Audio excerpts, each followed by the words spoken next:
Hi there. Thanks for joining me for this edition of the Healthy Church Staff Podcast. My name is Todd Rhoades, one of the co-founders over at chemistrystaffing.com. Today we want to talk about what I call the both and church and really defining who you are. And a few years ago, the church that I served as an elder was in the middle of a lead pastor transition. And rather than speeding directly to the pastor search, we decided that this was a great opportunity to explore who we were as a church and where we wanted to go during this next chapter of ministry. And let me pause there as we just get started here. But I think whenever there's any kind of a staff change at your church, whether it's at the senior leadership level or even in a second chair position, it's a great opportunity. I wish more churches would do this, to take some time before you go posting that job posting and job opening anywhere, to really do some reflection and determining who you are as a church and where you want to go and what this new position is going to bring to your church and to your ministry. But anyway, that's a side note. Don't get me started. We sat around the table.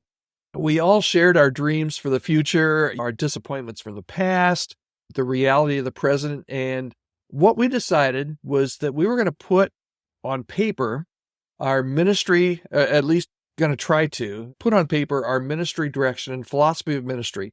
And our thought was that it would be helpful to us as leaders, but also insightful for our next lead pastor, who we didn't know who he was. We'd never met him.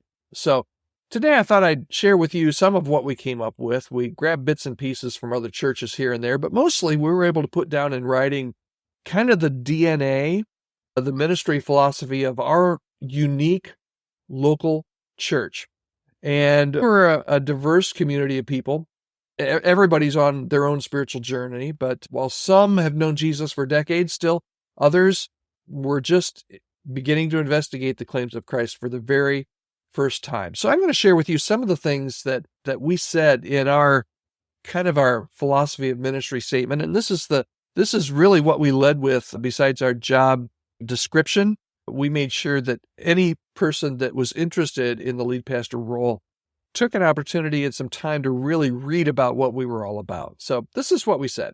And we said, we normally don't care for buzzwords or stereotypes, and we find it important from an organizational standpoint that we wanted to present a clear vision for the style of ministry and the type of church that we wanted to strive to be. And while the ministry perspective is somewhat wide in scope, it does provide a framework and some tangible direction to the church and the church we want to become in the future. This is the way we put it. The church's name was New Hope, and we said New Hope is not an either-or church. We're actually a both-and church. And this is how we described it. We said we consider ourselves to be both attractional and missional. Again, we don't like buzzwords, but those are the buzzwords that we were passing around at the time. Everybody knew what those meant. And we think that the church should be for believers and non-believers. We believe that we should be all about evangelization and discipleship. And we think that worship should be celebratory and reflective. We believe that messages should be biblical and relevant. And we affirm that we should be a come and see and a go and be church. We fully commit to being a church inside and outside of the church walls. We feel it's our responsibility to mobilize our people for the service in the church and in the community. So you can see there, just when we described our church's stance, it's not either or, it's both and. It's attractional and missional. It's evangelism and discipleship. It's biblical messages and relevant messages. So that's how we set this out. And for anybody that wants a copy of this, I can send it to you. I'll give you instructions at the end of the podcast. But then we went on and talked a little bit about our worship services. We said our worship services are attractional. And by that, we mean that we want people in our community to come and see what Jesus is up to. And we desire our church family to invest in their friends and invite them to our weekend gathering as part of their spiritual search. And in doing so, we promise our church to present Jesus and the gospel in a way that will resonate with these people. Our music style is something that they'll enjoy. Our worship will be compelling and inviting to the non-believer. Our messages will be relevant to both mature believers and those starting their spiritual journey. Each weekend will inspire and motivate people to take their next step, whatever that looks like for them, in order to become a more mature follower of Jesus. So we broke down the attractional piece, and then we went into a little bit more of the missional piece. And we said at the same time, again, both and, not either or, both and, at the same time, we consider our church to be missional. We want our church not to just come and see, but also to go and be. And that means that we put a high value on disciple making and mentoring in every level of ministry. And our end goal is to develop true Christian leaders in our home and in our church and in our community, and to increasingly make mature believers and followers of Jesus. And we think small groups and missional groups play a crucial role in that development. We want to raise up an army of people who are able to serve Jesus both inside and outside the church walls.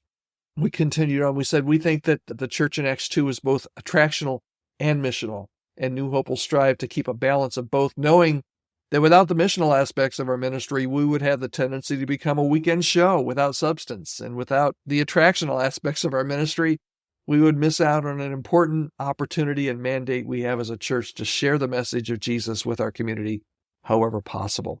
So that's how we set out the DNA and the philosophy of ministry. And then we walked into a little bit more of what we were looking for as far as our next senior pastor. And here's some of what we wrote here. To maintain this balance, we work as a team. The lead pastor, executive pastor, and elder board are constantly evaluating ministry programs and outreach so that we stay on mission. And we also seek to regularly communicate with our staff, our lay leadership, and attenders the value of our both and strategy. We realize that there's a constant pull and tension in being the kind of both and church that we're describing in this document. And we say that the ministry and philosophy statement comes out of both our steadfast commitment to obey and apply God's word for his glory. But we also realize that this is a living document that we might have to constantly be evaluated. Yesterday we talked about trimming the silence, or a couple days ago we talked about cutting the fat and trimming the silence. And we realize that this document is a living document, and it may need to change. My guess, and let me first talk about the result. We found that this document that we shared with the person that ultimately became our lead pastor was very instrumental with him being excited about the role. He felt, and he told us that, hey, once I read this document, it felt, no, this is the place where God is calling me. This is the place that I want to serve. And the result is the lead pastor is still there. The church is doing amazing work. The church is healthy and it's growing and it's thriving. But a lot of that had to do with this document kind of setting the tone for the type of church that we were. So does your church have a document? Here's my challenge for you today. Does your church have a document like this? I mean, something on paper, not your constitution. That's something totally different. We'll do another podcast on that someday. But something on paper that kind of keeps your church on the rails during the good and the bad times, and some document that kind of states what's important, that states what you're attempting to measure, that kind of declares the distinctives of your church and why you exist. And here's my premise and my hypothesis, because I know we didn't. I think most churches don't. They don't have any kind of written philosophy statement. And this kind of statement can be a great help to your current and future leadership. In fact, chemistry, when we work with churches that are searching for new staff, we always do what we call a church and candidate profile before we start an actual search process. And this allows a church to do much of what we did these years ago with this both and kind of statement. We can help you, guide you through this process. Like I said earlier, if you would like to see just a sample of what we wrote, I'm happy to send that along to you. Just send me an email at podcast@chemistrystaffing. I'll be happy to send that on. You can rip off accordingly, whatever language you want to, but you're going to want to tweak it because your church is probably different than ours was. But if you would like a copy of that, send me that email, podcast@chemistrystaffing.com. If you would like some help, I would love to. I was energized. I remember being really energized by being able to help my church work through this. But if you would like some help working through this process, we've helped a lot of churches come up with their profile and to come up with a philosophy of ministry statement. We can do that in conjunction or even totally outside of a staff search. So you can just email me at the same email address, podcast@chemistrystaffing.com. I would love to be able to have the opportunity to work with you and to give you any input on maybe your current philosophy of ministry or church DNA documents. Hope you have a great weekend. We'll be back here again next week. I'm really excited. We're starting our 2024 Healthy Church Staff Assessment. And I'll give you more instructions. Be back here on Monday. I'll give you more instructions on how to be a part of that. It costs you absolutely nothing.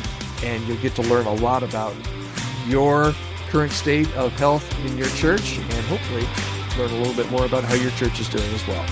Talk to you then.